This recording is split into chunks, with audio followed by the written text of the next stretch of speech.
ନମସ୍କାର ଦର୍ଶକ ବନ୍ଧୁ, ଶୁଭ ସକାଳ। ଆଜି ହେଉଛି 1 ଫେବୃଆରୀ ରବିବାର। ଆଜି ରହିଛି ଦେଶ ବିଦେଶ ରାଜ୍ୟର 20ଟି ଗୁରୁତ୍ୱପୂର୍ଣ୍ଣ ଖବର। ଆଜି ହେଉଛି ବଜେଟ ଅଧିବେଶନ, ପ୍ରଥମ ଥର ପାଇଁ କି ଐତିହାସିକ ରେକର୍ଡ ମଧ୍ୟ ସୃଷ୍ଟି ହେବ। ପିଏମ କିଷାନ, ସିଏମ କିଷାନ ଭତ୍ତା ଟଙ୍କା, ଏମିତି ଅନେକ 20ଟି ଗୁରୁତ୍ୱପୂର୍ଣ୍ଣ ଖବର ଅଛି। ତା ପୂର୍ବରୁ ଭିଡିଓଟିକୁ ଲାଇକ୍ କରିବେ, ଚ୍ୟାନେଲରେ ନୂଆ ଥିଲେ ସବସ୍କ୍ରାଇବ କରିବେ। ଚାଲନ୍ତୁ ପ୍ରଥମ ଖବର ଉପରେ ନଜର ପକେଇବା। ତେବେ କୁହାଯାଉଛି ମହଙ୍ଗା ହୋଇଯିବ ସ୍ମାର୍ଟଫୋନ। ଏ ନେଇକି ଆଜି ଅର୍ଥମନ୍ତ୍ରୀ ନିର୍ମଳା ସୀତାରମଣ ବଜେଟ ଅଧିବେଶନ କରିବେ। ମଧ୍ୟବିତ୍ତ ପରିବାର ପାଇଁ କି ମଧ୍ୟ ଖୁସି ଖବର ଆସିଯାଇପାରେ। ତେବେ ନୂତନ ଟିକସ ବ୍ୟବସ୍ଥା ଅନୁଯାୟୀ ବର୍ତ୍ତମାନ ଶୁଳ୍କ ଲାଗିବା ଦ୍ୱାରା ଏବେ ମୂଲ୍ୟ ମଧ୍ୟ ବୃଦ୍ଧି ପାଇବ। ତା ସହିତ 1000ଟି ସିଗାରେଟ ଉପରେ 2500 ଟୁ 8500 ପର୍ଯ୍ୟନ୍ତ ଶୁଳ୍କ ଲାଗିଛି। ଯେମିତିକି ସିଗାରେଟ, ମଦ, ଗୁଟଖା ଏଗୁଡ଼ା ସବୁ 40% ଟ୍ୟାକ୍ସ ମଧ୍ୟ ଲାଗିବ। ଏପଟେ ଏଲଇଡି ଟିଭି ମଧ୍ୟ ହ୍ରାସ ହେବ। ତା ସହିତ ମଧ୍ୟ କୁହାଯାଉଛି ମୋବାଇଲ ଫୋନ ଉତ୍ପାଦନ, ବ୍ୟାଟେରୀ, ଚାର୍ଜର ଏଗୁଡ଼ା ମଧ୍ୟ ହ୍ରାସ ହେବ। ଚିକିତ୍ସା ଉପକରଣ ଯେମିତି କ୍ୟାନ୍ସର ମେଡିସିନ ହ୍ରାସ ହେବ। କିନ୍ତୁ ଏପଟେ ପେଟ୍ରୋଲ ଡିଜେଲ ମଧ୍ୟ ସମାନ ସ୍ଥିତି ରହିବ ନାହିଁ, କେତେବେଳେ ବଢିବ କମିବ। ତା ସହିତ ସାର, କୃଷିକୁ ସବସିଡି କରିବାର ସମ୍ଭାବନା ଅଧିକ ଅଛି। ଏପଟେ ମଧ୍ୟ କୁହାଯାଉଛି ବୁଣାକାର ବୁଣା କପଡ଼ା ବୃଦ୍ଧି ହେବ ମୂଲ୍ୟ ବୋଲି କୁହାଯାଉଛି। ତା ସହିତ ଭତ୍ତା ଟଙ୍କା ନେଇକି ଗୋଟେ ବଡ ଅପଡେଟ ଅଛି। ତେବେ କୁହାଯାଉଛି ଏଥର ଏସଏଚଜି ମହିଳାକୁ ମିଳୁଛି ବିନା ସୁଧରେ, ସରକାର ଲଗାଉଛନ୍ତି 10,000 ଲକ୍ଷ ଟଙ୍କା। ଯାହାଫଳରେ ପ୍ରତି ଜଣକୁ 10,000 ଟଙ୍କା ଲେଖାଏଁ ମିଳିବ ବିନା ସୁଧରେ ବୋଲି କୁହାଯାଉଛି। ପରବର୍ତ୍ତୀ ଖବର, ଡାଏଲ 112 ଗୋଟିଏ ମିନିଟ ସ୍ପଟରେ ପହଞ୍ଚିବ ଓଡ଼ିଆ ଫାୟାର ସର୍ଭିସ। ଏନେକି ନୂତନ ଜ୍ଞାନ କୌଶଳରେ ଏସବୁ ହୋଇଛି। ତେବେ ଗୋଟିଏ ମିନିଟରେ ଏମର୍ଜେନ୍ସି ସ୍ପଟରେ ପହଞ୍ଚିବ ଓଡ଼ିଶା ଫାୟାର ସର୍ଭିସ। ରାଜ୍ୟରେ 346ଟି ଫାୟାର ଷ୍ଟେସନକୁ ଲୋକଙ୍କ ପାଖରେ ପହଞ୍ଚିବା ପାଇଁ ପ୍ରୟାସ। ଡାଏଲ 112 ଏମର୍ଜେନ୍ସି କଲରେ ତୁରନ୍ତ ପହଞ୍ଚି ଉଦ୍ଧାର କାର୍ଯ୍ୟ ମଧ୍ୟ ଜାରି କରିବ। ତେବେ କୁହାଯାଉଛି ଉଦ୍ଧାର ଲୋକଙ୍କୁ ଡାକ୍ତରଖାନାରେ ମୁକ୍ତ ଆକାରରେ ଏକ ଜୀବିତ ଆକାରରେ ପହଞ୍ଚିବା ପାଇଁ ଲକ୍ଷ୍ୟ ରଖାଯାଇଛି। ଟଣା ଭିଡା ରେସ୍କ୍ୟୁ ନୁହେଁ, ବରଂ ଗ୍ଲୋବାଲ ଷ୍ଟାଣ୍ଡାର୍ଡ କରିବା ଏବଂ ଦୁର୍ଘଟଣାର ରିସ୍କକୁ ଅଗ୍ନିଶମ ପ୍ରୟାସ କରିବା। ତା ସହିତ ଫାୟାର ଡିଜି ସୁଧାଂଶୁ ଷଡଙ୍ଗୀ ଏନେଇ ମଧ୍ୟ ବଡ ସୂଚନା ଦେଇଛନ୍ତି। ପରବର୍ତ୍ତୀ ଖବର, ରାଜ୍ୟ କ୍ୟାବିନେଟରେ 10ଟି ବିଭାଗରେ 12 ପ୍ରସ୍ତାବକୁ ଅନୁମୋଦନ। ତେବେ କୁହାଯାଉଛି ଓଡ଼ିଶା ପାଇଁ ଗୋଟେ ଖୁସି ଖବର। 10ଟି ବିଭାଗର 12ଟି ପ୍ରସ୍ତାବ କ୍ୟାବିନେଟ ମୋହର ମାରିଛି। କ୍ୟାବିନେଟ ନିଷ୍ପତ୍ତି ଅନୁଯାୟୀ ଏଥର ସିଲେକ୍ସନ କମିଶନ ବା କଣ କଣ ଅଛି ଜାଣି ନିଅନ୍ତୁ। ବିଶେଷ କରି ଭୁବନେଶ୍ୱର, ଦୁବାଇ, ସିଙ୍ଗାପୁର ବିମାନ ଚଳାଚଳ ରାଜ୍ୟ ସରକାର ଆର୍ଥିକ ସହାୟତା ଯୋଗାଇ ଦେବେ। ଏହା ସହିତ ଓଏସଏସଏସସି ନିୟମ ବା 2025 ଅଧୀନରେ ଗଠନ ଢାଞ୍ଚା ପୂର୍ଣ୍ଣ ହୋଇଛି। ଏହି ମାଧ୍ୟମରେ ଚେୟାରମ୍ୟାନ ଏବଂ 2 ଜଣ ସଦସ୍ୟଙ୍କ ନିଯୁକ୍ତି ସ୍ପଷ୍ଟ ହୋଇଛି। ନୂତନ କମିଶନ ଓଡ଼ିଶା ପୁଲିସ ଏବଂ ଅବକାରୀ, ଜଙ୍ଗଲ, ପରିବେଶ ଏବଂ ବାଣିଜ୍ୟ, ପରିବହନ, ୟୁନିଫର୍ମ ସର୍ଭିସ ଗୁଡ଼ିକୁ କେନ୍ଦ୍ରୀକୃତ ଏବଂ ଦେବାଶିଷ କରୁଛି। ତେବେ କୁହାଯାଉଛି ଏଥର ଏହି ସୁଧାର ଲକ୍ଷ୍ୟ ହେଉଛି ବିନା ଅନିୟମିତତାକୁ ଦୃଢ଼ କରି ମେରିଟ ଆଧାରିତ ନ୍ୟାୟ ସଙ୍ଗତ ପ୍ରକ୍ରିୟା। ପରବର୍ତ୍ତୀ ଖବର ହଉଛି ଆସନ୍ତା 3 ତାରିଖରେ ମହାମହିମ ରାଷ୍ଟ୍ରପତି ଓଡ଼ିଶା ଗସ୍ତ କରିବେ। ଏ ନେଇକି କୁହାଯାଉଛି ବ୍ୟାପକ ବ୍ୟବସ୍ଥା ଅଛି। ଶ୍ରୀକ୍ଷେତ୍ରରେ ମଧ୍ୟ ପ୍ରଭୁ ଜଗନ୍ନାଥଙ୍କୁ ଦର୍ଶନ କରିବେ। 4 ତାରିଖ ସନ୍ଧ୍ୟାରେ ମଧ୍ୟ ଶେଷ ଗଙ୍ଗାରେ ମଧ୍ୟ ପୂର୍ବପୁରୁଷକୁ ପିଣ୍ଡଦାନ କରିବେ। 2 ଦିନିଆ ଗସ୍ତ କରି ପୁରୀରେ ଏବେ ସୁରକ୍ଷା ବ୍ୟବସ୍ଥା କଡାକଡି କରାଯାଇଛି। 25 ପ୍ଲାଟୁନ ଫୋର୍ସ ମଧ୍ୟ ମୁତୟନ ଅଛନ୍ତି। ତା ସହିତ ରାଷ୍ଟ୍ରପତି ପ୍ରଥମ ଥର ପାଇଁ ଯାଜପୁର ଗସ୍ତ କରିବେ। ମନ୍ଦିର ନୂତନ ରଙ୍ଗ, ଲାଇଟ୍ ସଜାସଜି ମଧ୍ୟ ହୋଇଛି। ଗସ୍ତ ଅବସରରେ ମାଙ୍କୁ ଦର୍ଶନ କରି ବେଶ ନୀତିକାନ୍ତ ବୈଠକରେ ସ୍ଥିର ହବ। ଏହି ସମୟରେ ସର୍ବସାଧାରଣ ଦର୍ଶନକୁ ମଧ୍ୟ ବନ୍ଦ କରାଯାଇଛି। ପରବର୍ତ୍ତୀ ଖବର, ମହିଳା ସଶକ୍ତିକରଣ, ମହିଳା ଆଉ ପାଦେ ଆଗେଇଲା।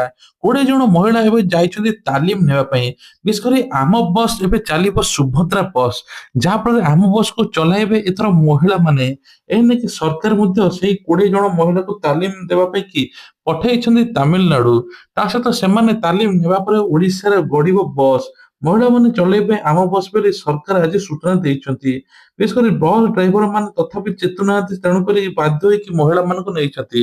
ମହିଳାମାନେ କୋଉଥିରେ କମ୍ ନୁହେଁ, ତେଣୁ ଖୁବ ଜଲ୍ଦି ମଧ୍ୟ ସେ ତାଲିମ ନେଇକି ଓଡ଼ିଶାରେ ବସ୍ ଚଲେଇବେ ବୋଲି ଏପଟେ ମୁଖ୍ୟମନ୍ତ୍ରୀ କହିଛନ୍ତି। ତା ସହିତ ଏସଏଚଜି ମହିଳାକୁ 10 ଲକ୍ଷ ଟଙ୍କା ପର୍ଯ୍ୟନ୍ତ ଋଣ ମିଳୁଛି, ଯାହାଫଳରେ ଆତ୍ମନିର୍ଭରଶୀଳ ହେବ।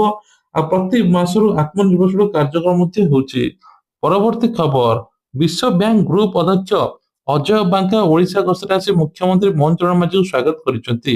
ବୈଠକରେ ଉଭୟ ଦେଶ ବିକଶିତ ସମ୍ପର୍କ ନୀତି ଆଲୋଚନା ହୋଇଛି। ଏହାପରେ ରାଜ୍ୟ ଏବଂ ବିଶ୍ୱ ବ୍ୟାଙ୍କ ମଧ୍ୟରେ ସହଭାଗିତା ନେଇ ଆଲୋଚନା ହୋଇଛି। ବୈଠକ ମୁଖ୍ୟ ଶାସନ ସଚିବ ହେଉଛି ଅନୁଦୁର୍ଗ ଏବଂ ଅନୁ ଉନ୍ନୟନ କମିଶନର ବୋଲି କୁହାଯାଉଛି। ତେବେ ସିଂହ ସହିତ ରାଜ୍ୟ ସରକାର ବରିଷ୍ଠ ଅଧିକାରୀ, ବିଶ୍ୱ ବ୍ୟାଙ୍କ ସହିତ ପ୍ରତିନିଧି ଉପସ୍ଥିତ ଥିଲେ। ସେ ମଧ୍ୟ ଭୁବନେଶ୍ୱର ସ୍ଥିତ ସିସିଟିଭି ତାଲିମ କେନ୍ଦ୍ର ପରିଦର୍ଶନ ମଧ୍ୟ କରିଥିଲେ। ପରବର୍ତ୍ତୀ ଖବର, ରାଜ୍ୟରେ ଆସନ୍ତା 4 ତାରିଖ ଯାଏଁ ଘନ କୁହୁଡି ଦେଖିବାକୁ ମିଳିବ। ଏନେଇକି ଶନିବାର ଦିନ ଉପକୂଳ ଓଡ଼ିଶାରେ ଶୀତ ପ୍ରାୟତଃ କମ୍ ରହିଥିଲା। ତେବେ ରବିବାର ଦିନ ଉପକୂଳ ଓଡ଼ିଶା, ଆଭ୍ୟନ୍ତରୀଣ ଓଡ଼ିଶା, ଉତ୍ତର ଓଡ଼ିଶାରେ ରାତି ତାପମାତ୍ରା ବଢ଼ିବ ବୋଲି କୁହାଯାଉଛି। ବିଶେଷ କରି 4ରୁ 5 ଡିଗ୍ରୀ ବଢ଼ିବ। ତା ସହିତ ଘନ କୁହୁଡି ଯୋଗୁଁ ବିଭିନ୍ନ ପ୍ରକାର ଆକ୍ସିଡେଣ୍ଟ ହେଉଛି। ଏ ନେଇକି ମଧ୍ୟ 5 ତାରିଖ ପର୍ଯ୍ୟନ୍ତ ରାଜ୍ୟରେ ଘନ କୁହୁଡି ଦେଖାଯିବ। ବିଶେଷ କରି ନବରଙ୍ଗପୁର, କୋରାପୁଟ, ମାଲକାନଗିରିରେ ମଧ୍ୟ ଦେଖିବାକୁ ଅଧିକ ମିଳିବ ବୋଲି ସୂଚନା ମିଳୁଛି।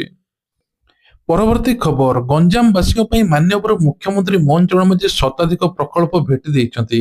ଗୋପାଳପୁର ବେଳାଭୂମି ମହୋତ୍ସବ ଅବସରରେ ପଲ୍ଲୀଶ୍ରୀ ମେଳା ଜିଲ୍ଲାବାସୀଙ୍କ ଆଗ୍ରହ ଦେଖି ଅଭିବୃଦ୍ଧି ମଧ୍ୟ ଆଉ 2 ଦିନ କରିଛନ୍ତି।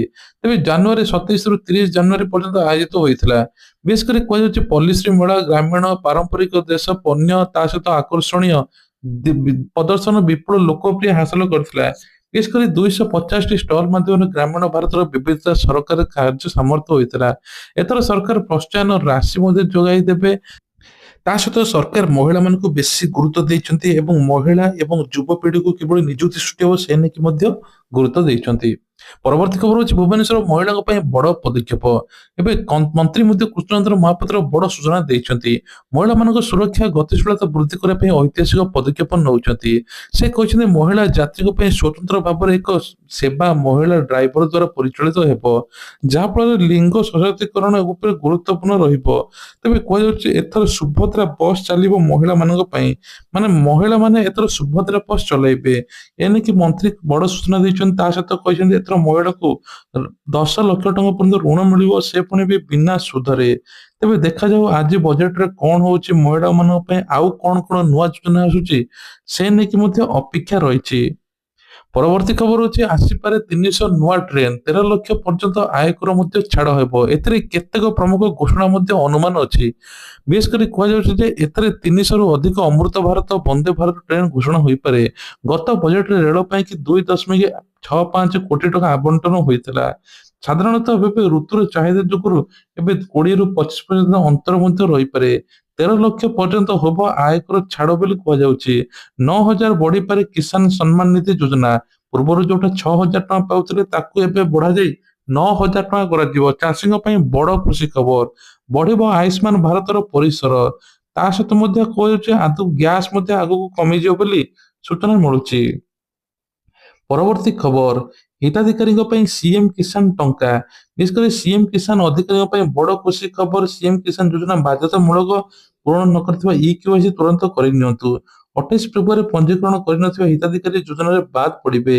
ପଞ୍ଜୀକରଣ ବାଧ୍ୟତାମୂଳକ ବୋଲି କୁହାଯାଉଛି, ଯାହାଫଳରେ ସିଧାସଳଖ ଆକାଉଣ୍ଟକୁ ଆସିବ ଟଙ୍କା। ଓଡ଼ିଶା ପୋର୍ଟାଲ ପଞ୍ଜୀକରଣ ଆବଶ୍ୟକତା ଗୁଡ଼ିକ ଫର୍ମ ପୂରଣ କରିବା ପାଇଁ ପଡିବ।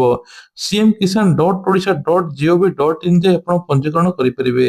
ଅଧିକ ହେଲ୍ପଲାଇନ ନମ୍ବର ମାନେ କଥାବାର୍ତ୍ତା ହେବା ପାଇଁ, କିଛି ଜାଣିବା ପାଇଁ 1553333 ନମ୍ବର ଯୋଗାଯୋଗ ମଧ୍ୟ କରିପାରିବେ।